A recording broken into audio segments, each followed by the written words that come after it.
बिस्मिल्लाहिर्रहमानिर्रहीम। अस्सलाम वालेकुम दोस्तों, मैं उम्मीद करती हूँ आप सब लोग ठीक होंगे।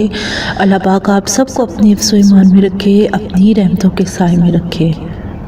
ख्वाब में जंगल देखने की ताबीर। हज़रत दानियाल अलैहिस्सलाम ने फरमाया है कि जंगल ख्वाब में अपनी फराखी और कुशादगी के मुताबिक किस्मत और रोज़ी है, और अगर ख्वाब में देखे कि जंगल में तन्हा है तो दलील है कि अपनी कमाई से बहुत सा माल जमा करेगा। और अगर कोई शख्स ख्वाब में देखे कि एक जमात के साथ जंगल में फिरता है तो दलील है कि सफर से माल और नेमत बहुत सी हासिल करेगा और रोजी इस पर कुशादा होगी। हजरत इब्न सीरीन ने फरमाया है कि अगर कोई शख्स ख्वाब में देखे कि जंगल से बाहर आया है तो दलील है कि गमो अंधुआ से निजात पाएगा, और अगर देखे कि बेबान में गया है तो दलील है कि गमगीन और मोहताज होगा। हजरत जाफर सादिक ने फरमाया है कि ख्वाब में जंगल देखना 4 वजह पर है। अव्वल रोजी और किस्मत, दोम हैरत और परेशानी, सोम दुश्मनी और रंज, चहारम खौफ और हलाकत का खतरा, लेकिन इससे बहुत जल्द निकलेगा। मैं उम्मीद करती हूँ आपको मेरे ख्वाब की ताबीर सही लगी होगी। अगर आपको मेरे ख्वाब की ताबीर सही लगती है तो प्लीज मेरे चैनल को सब्सक्राइब करें और मेरी वीडियो को लाइक एंड शेयर करें ताकि मेरी हौसला अफजाई हो और मैं आपके लिए मजीद ख्वाब की ताबीर लेके आ सकूं। तो यहाँ पर मैं आपको एक बात बताती चलूं कि अगर आपने किसी भी किस्म के ख्वाब की ताबीर पूछनी है तो आप मेरे YouTube चैनल के कमेंट सेक्शन में या फेसबुक पेज के मैसेज सेक्शन में पूछ सकते हैं। मैं आपको आपके ख्वाब की ताबीर बताने की पूरी कोशिश करूंगी। Thank you.